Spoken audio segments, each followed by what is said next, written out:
Au nom du Père et du Fils et du Saint-Esprit, Amen. Grand de joie d'être là avec toi en ce lundi 26 février. On est déjà à la fin de notre mois de février et le temps de carême aussi qui avance rapidement. Partage la lecture divina, fais la lecture divina fidèlement, fais connaître la lecture divina à tes amis. Sois un missionnaire de la parole de Dieu. D'accord? Et la première lecture d'aujourd'hui, c'est Daniel, chapitre 9, à partir du verset 4. Je suppliais le Seigneur mon Dieu, faisant confession. Ah, mon Seigneur, Dieu grand et redoutable, qui garde l'alliance et la grâce pour ceux qui t'aiment et observent tes commandements. Nous avons péché, nous avons commis l'iniquité, nous avons fait le mal, nous avons trahi et nous sommes détournés de tes commandements et décisions. Nous n'avons pas écouté tes serviteurs, les prophètes, qui parlaient en ton nom à nos rois, à nos princes, à nos pères, à tous les peuples du pays. À toi, Seigneur, la justice, à nous la honte au visage. Comment ce jour, à nous, gens de Juda, habitants de Jérusalem, tout Israël proche et lointain, dans tous les pays où tu nous as chassés à cause des infidélités commises à ton égard. Seigneur, à nous la honte au visage, à nos rois, à nos princes, à nos pères, parce que nous avons péché contre toi.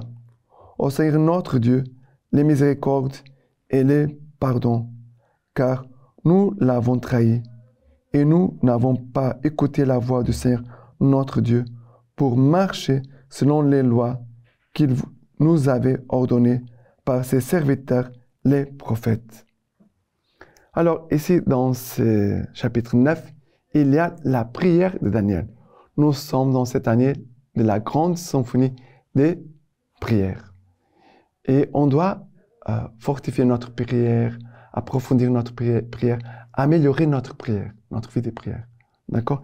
Ici, Daniel, en train de prier, je supplie, Seigneur mon Dieu, en faisant confession. Ça veut dire qu'il va avouer quoi? Il dit, d'abord, il proclame sa foi dans le Seigneur. Seigneur Dieu, grand et redoutable, qui garde l'alliance et la grâce pour ceux qui t'aiment et observent tes commandements. Voilà. Central, notre foi doit se centrer en Dieu, en Jésus-Christ.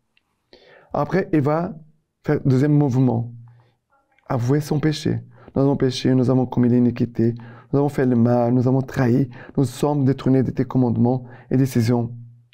Il va faire, voilà. Il va dire, nous n'avons pas écouté tes serviteurs. Il va dire, là, au verset 6. Et après, le verset 10. Et nous n'avons pas écouté la voix du Seigneur notre Dieu pour marcher selon ses lois. Il va dire, quel est le péché du peuple? Nous n'avons pas écouté. Et parce qu'on n'a pas écouté, on n'a pas gardé la volonté du Seigneur. Mais le problème, c'est ne pas avoir écouté la voix du Seigneur. Et c'est beau parce qu'il va dire, ô Seigneur, notre Dieu, les miséricordes et les pardons. À nouveau, il revient sur le point central. Dieu. Qui est Dieu? Et après, deuxième mouvement, qui suis-je? Qui suis-je? Il dit, et nous n'avons pas écouté la voix du Seigneur. Nous n'avons pas marché dans ses voies. Nous avons trahi le Seigneur. Voilà. Nous avons commis des péchés contre toi, Seigneur. Voilà. On regarde vers Dieu et à partir de Dieu, on peut aussi nous regarder. Parce que si on se regarde seulement à soi-même, on peut s'écraser. Notre péché, notre manque de conversion va nous décourager. Voilà, on perd le souffle. Mais si on regarde Dieu, on voit les dieux de miséricorde, les dieux du pardon. Même si nous allons avouer notre péché, cela nous permet d'avoir confiance, espérance dans le Seigneur. Voilà, on sait qu'il a un chemin encore à faire. Il a un chemin que le Seigneur va faire avec nous. Nous allons faire avec le Seigneur. Et voilà, avec le Seigneur, les choses pourront changer. D'accord? Voilà, c'est le double mouvement. D'accord? Très important. Mais le centre, c'est nous n'avons pas écouté. Ça veut dire que nous devons travailler l'écoute du Seigneur. D'accord? et de prier. Et l'écoute de la parole du Seigneur va toujours nourrir notre vie de prière. Notre prière doit être enracinée dans l'écoute de la parole de Dieu. D'accord? Et maintenant, le psaume d'aujourd'hui, c'est le psaume 79. À partir du verset 5. Jusqu'à quand, Seigneur, ta colère, jusqu'à quand? Après le verset 8. Ne retiens pas contre nous les fautes des ancêtres. Hâte-toi, préviens-nous par ta tendresse. Nous sommes à bout de force. Aide-nous, Dieu de notre salut. Par égard pour la gloire de ton nom. Délivre-nous, efface nos péchés à cause de ton nom. 11. Qui vienne devant toi la plainte du captif. Par ton bras puissant, épargne les clients de la mort. Verset 13. Et nous, ton peuple, le troupeau de ton bercail, nous te rendons grâce à jamais. C'est beau parce que ici commence. Jusqu'à quand, Seigneur, ta colère, jusqu'à quand, voilà, ne retiens pas contre nous les fautes des ancêtres, ça veut dire nos péchés. Hâte-toi, préviens-nous par ta tendresse. Nous sommes à bout de force. Aide-nous, Dieu de notre salut. Voilà. Et si la personne est en train de dire, Seigneur, nous ne sommes pas capables. Nous n'avons pas de force de surmonter nos péchés. Mais après, il finit en disant, et nous, ton peuple, le troupeau de ton bercail, nous te rendons grâce à jamais. Pourquoi on peut te rendre grâce à jamais? Car nous savons que tu es le Dieu de miséricorde, le Dieu de pardon. Dieu, tu es un Dieu de miséricorde, tu es un Dieu de pardon. D'accord? Et l'évangile d'aujourd'hui, c'est Luc chapitre 6, à partir du verset 36. Montrez-vous compatissant comme votre Père est compatissant. Ne jugez pas et vous ne serez pas jugés. Ne condamnez pas et vous ne serez pas condamnés. Remettez et il vous sera remis. Donnez et l'on vous donnera. C'est une bonne mesure, tassée, secouée, débordante, qu'on versera dans votre sein. Car de la mesure dont vous mesurez, on mesurera pour vous en retour. Alors, soyez compatissants comme votre Père Céleste est compatissant. Ça veut dire que le Père Céleste est compatissant envers nous. Ça, c'est sûr. Mais montrez-vous compatissants les uns envers les autres. Ça, ce n'est pas sûr. C'est pour ça que Jésus nous dit, accueillez la compassion de Dieu pour vous. Dieu, il a de la compassion envers nous, pauvres pécheurs. Il a de la compassion. Ça veut dire que Dieu veut que nous vivions. Dieu veut notre bonheur, veut notre bien. Il ne nous laisse pas, il ne nous abandonne pas, il ne nous rejette pas. Dieu ne nous oublie pas.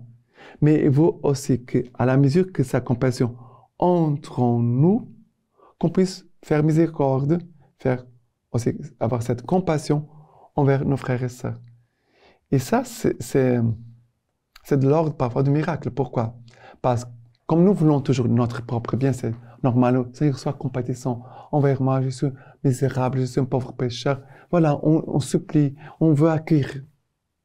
Mais malheureusement, parfois on a une double mesure. Une mesure pour moi, miséricorde.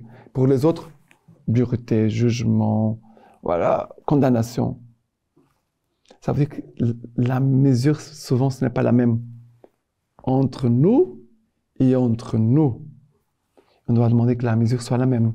C'est là la conversion. La conversion, c'est d'ajuster. La façon comme Dieu agit envers moi, ça doit être la même façon dont je dois agir envers les autres. D'accord? Et ici, c'est très beau parce que Jésus dit, ne jugez pas, ne condamnez pas, donnez. Voilà ce que le Seigneur nous demande. Ne jugez pas, ne condamnez pas, remettez et donnez. Voilà quatre verbes que le Seigneur nous donne aujourd'hui. Ne jugez pas, ne condamnez pas. Et après, remettez et donnez.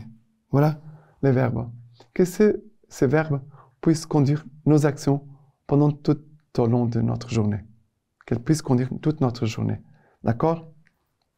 Et la lecture patristique de Saint Jean Chrysostome. Le peuple juif a vu des miracles. Toi aussi, tu en verras de plus grands et de beaucoup plus éclatants que lorsque les Juifs sont sortis d'Égypte. Tu n'as pas vu Pharaon noyé avec ses troupes, mais tu as vu le diable englouti avec ses armes. Le peuple juif a traversé la mer. Toi, tu as traversé la mort. Ils ont été délivrés des Égyptiens. Toi, tu as été affranchi des démons. Ils ont quitté un esclavage barbare. Toi, l'esclavage beaucoup plus pénible du péché. Veux-tu savoir, par d'autres raisons, comment c'est bien toi qui as été favorisé de plus grands bienfaits? Les Juifs n'ont pas pu alors regarder les visages de Moïse resplendissants de gloire, lui qui pourtant n'était que leur compagnon de service et leur semblable. Mais toi, tu as vu le Christ dans sa gloire. Et maintenant, je vous laisse la bénédiction par les mains toutes pures de la Vierge Marie. Dieu Tout-Puissant vous bénisse et vous garde, le Père, le Fils et le Saint-Esprit. Amen.